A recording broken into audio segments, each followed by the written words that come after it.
প্রতিদিনের দৈনিক পত্রিকার গুরুত্বপূর্ণ সংবাদগুলো জানতে আমাদের চ্যানেলটি সাবস্ক্রাইব করে সাথে থাকুন। দৈনিক ইত্তেফাক।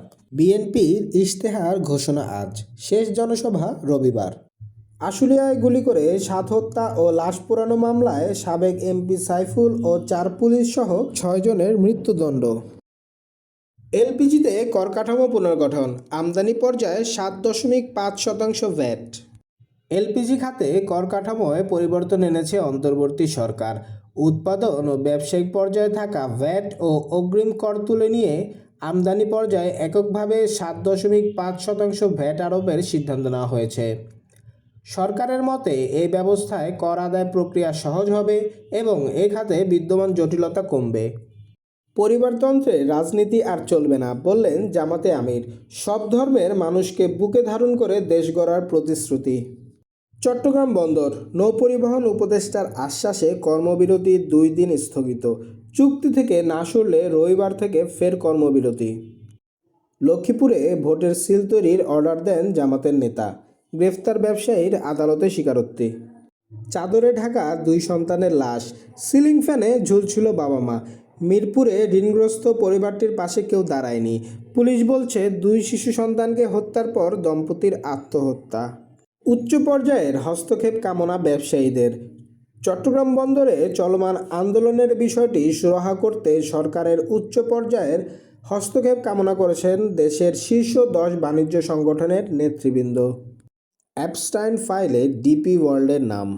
চট্টগ্রাম বন্দরে numeric container terminal NCT Dubai ভিত্তিক কোম্পানি ডিপি ওয়ার্ল্ডকে ইজারা দেওয়ার প্রস্তুতি চলছে। এর প্রতিবাদে শ্রমিক ধর্মঘট সহ নানান কর্মসূচি পালিত হচ্ছে। এরই মধ্যে যুক্তরাষ্ট্রের বহুল আলোচিত অ্যাপস্টাইন ফাইলের দুবাইয়ের ওই কোম্পানির নাম এসেছে। যুক্তরাষ্ট্রভিত্তিক সংবাদ মাধ্যম টেলিগ্রাফের এক খবরে বলা হয়েছে, যুক্তরাজ্যের টেমস নদীর তীরে 180 কোটি পাউন্ড ব্যয়ে একটি বন্দর নির্মাণে ডিপি ওয়ার্ল্ডকে সহযোগিতা করেছিলেন জেফ্রি অ্যাপস্টাইন। প্রয়োজনে সর্বোচ্চ বল প্রয়োগ, তবে আইনের বাইরে নয়। নির্বাচন প্রস্তুতি নিয়ে সেনা সদর। জামায়াত প্রার্থী আমির হামজার ফেসবুক পেজ বন্ধ করল মেটা কর্তৃপক্ষ। দৈনিক আমার দেশ। হাদি হত্যার তদন্তে জাতিসংঘকে অনুরোধ করবে সরকার।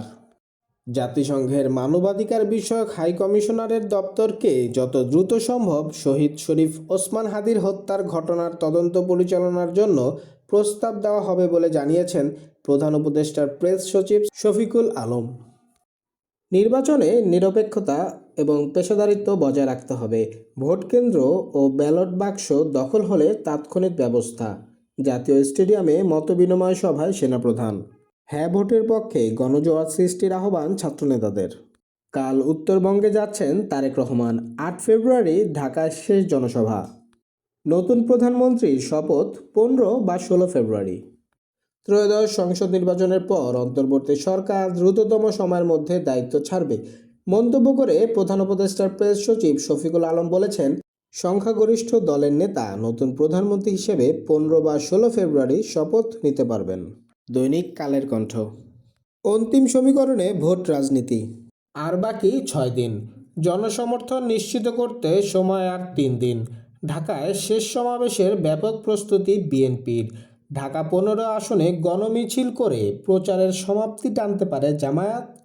দলগুলোর অসহিংস আচরণ কমানো দরকার, বললেন ডক্টর বদিউল আলম মজুমদার। আমদানি রপ্তানি বাণিজ্যে ধাক্কা। চট্টগ্রাম বন্দরে 6 দিনের অচলাবস্থার পরিণতি। নতুন সংসদ সদস্যদের শপথ পড়াতে পারবেন রাষ্ট্রপতি মনোনীত ব্যক্তি। আসন্ন জাতীয় সংসদ নির্বাচনে নির্বাচিত নতুন সংসদ সদস্যরা রাষ্ট্রপতি মনোনীত ব্যক্তি হিসাবে প্রধান বিচারপতির কাছে শপথ নিতে পারবেন বলে জানিয়েছেন অন্তর্বর্তী সরকারের আইন উপদেষ্টা অধ্যাপক আসিফ নজরুল। কেন্দ্রে ভোটার উপস্থিতিই চ্যালেঞ্জ। দরজায় করা নাড়ছে ত্রয়োদশ জাতীয় সংসদ নির্বাচন। শেষ সময়ে মরিয়া হয়ে ভোটারদের দ্বারে দ্বারে প্রার্থীরা নিজেদের পক্ষে সমর্থন বাড়াতে দিচ্ছেন নানান প্রতিশ্রুতিও। পাড়া মহল্লায় সর্বত্র শোভা পাচ্ছে বিভিন্ন রাজনৈতিক দল ও স্বতন্ত্র প্রার্থীদের ব্যানার। ক্রমেই ভোটের সমীকরণে জয় পরাজয় হিসাব মেলাতে আলোচনায় সরগরম কেন্দ্র থেকে প্রান্ত। প্রার্থী থেকে ভোটার সবারই ভোটের হিসাব নিয়ে চুলচেরা বিশ্লেষণ, কিন্তু সবকিছু ছাপিয়ে কেন্দ্রে কাঙ্ক্ষিত ভোটার উপস্থিতি এখন বড় চ্যালেঞ্জ হিসেবে দেখা দিয়েছে। সেনা সদরের ব্রিফিং। সুষ্ঠু নির্বাচনের স্বার্থে যে কোনো সহায়তায় প্রস্তুত সেনাবাহিনী। এবার ভোট কেন্দ্রের আঙিনা পর্যন্ত থাকবেন সেনা সদস্যরা। সামাজিক যোগাযোগ মাধ্যমের গুজব বড় চ্যালেঞ্জ। দৈনিক যুগান্তর। ভুয়া ভিডিও, বিকৃত ছবি ও মিথ্যা বক্তব্য, এআই অপতথ্যের মহামারী। জাতীয় সংসদ নির্বাচন ও গণভোট আর বাকি 5 দিন। তফসিলের পর থেকে অন্তত 86,000 এআই কন্টেন্ট পেয়েছে ইসি। 36,000-এর বেশি কন্টেন্ট হিংসাত্মক ও রাজনৈতিক বিদ্বেষমূলক। কুৎসা ছড়ানো হচ্ছে তারেক রহমান ও শফিকুর রহমানের মতো শীর্ষ নেতাদের বিরুদ্ধে। নির্বাচনে ঝুঁকি বাড়াচ্ছে অবৈধ আগ্নেয়াস্ত্র। লুণ্ঠিত অস্ত্রের মধ্যে 1331টি এখনও উদ্ধার হয়নি। সময়সীমা পার হলেও লাইসেন্সধারীরা অস্ত্র জমা দেননি। ইতিমধ্যেই অনেক দেরি হয়ে গেছে, দ্রুত ব্যবস্থা নেওয়া জরুরি, বললেন সাবেক আইজিপি কাইয়ুম। ব্যবসায়ীদের সংবাদ সম্মেলন, সরকারের ব্যর্থতায় বন্দরে অচলাবস্থা। 12 তারিখে ফ্যাসিবাদকে লাল কার্ড দেখানো হবে। রাজশাহী সহ 4 জেলায় জামাতে আমির। পল্লবীতে বাসা থেকে শিশুসহ 4 জনের লাশ উদ্ধার। আর্থিক অনটনে আত্মহত্যা। দৈনিক ভোরের কাগজ। প্রবল বিক্ষোভের মুখে পড়লেন নৌ উপদেষ্টা। আপনারা কর্মবিরতি কর্মসূচি প্রত্যাহার না করলে আমরা ব্যবস্থা নিব, বললেন সাখাওয়াত হোসেন, নৌপরিবহন উপদেষ্টা। অন্তর্বর্তী সরকারের আমল, হাজার হাজার মানুষকে নির্বিচারে গ্রেফতার, মব, সংখ্যালঘু নির্যাতন, মাজারে হামলা, কয়েকশো সাংবাদিকের নামে হত্যা মামলা, মতপ্রকাশের স্বাধীনতায় সরকারি হস্তক্ষেপ। নির্বাচনের দিন যান চলাচলে কড়া বিধিনিষেধ। আসন্ন ত্রয়োদশ জাতীয় সংসদ নির্বাচন ও গণভোট উপলক্ষে ভোটারদের যাতায়াত এবং ভোটাধিকার প্রয়োগ নির্বিঘ্ন করতে সাধারণ ছুটির দিনগুলোতেও রাজধানীতে মেট্রো রেল চলাচল স্বাভাবিক রাখার সিদ্ধান্ত নিয়েছে অন্তর্বর্তী সরকার। আগামী 11 ও 12 ফেব্রুয়ারি নির্বাচনের সাধারণ ছুটি এবং এর সঙ্গে সাপ্তাহিক ছুটি মিলিয়ে টানা 4 দিনের সরকারি ছুটি থাকলেও যাত্রীদের সুবিধার্থে মেট্রো রেল তার নিয়মিত সূচি অনুযায়ী চলবে। যুদ্ধের উত্তাপ রেখেই আলোচনা।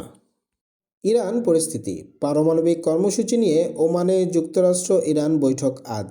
ডক্টর শফিকের এক্স হ্যাক, জামিন মিলেছে বঙ্গভবনের সেই কর্মকর্তার। জামাত আমিরের এক্স অ্যাকাউন্ট হ্যাকের অভিযোগে রাজধানীর হাতিরঝিল থানায় সাইবার সুরক্ষা অধ্যাদেশের মামলায় গ্রেফতার বঙ্গভবনের সহকারী প্রোগ্রামার মোহাম্মদ সরোয়ার আলমের জামিন মঞ্জুর করেছেন আদালত। Thanks for watching. Don't forget to subscribe our channel for daily news update.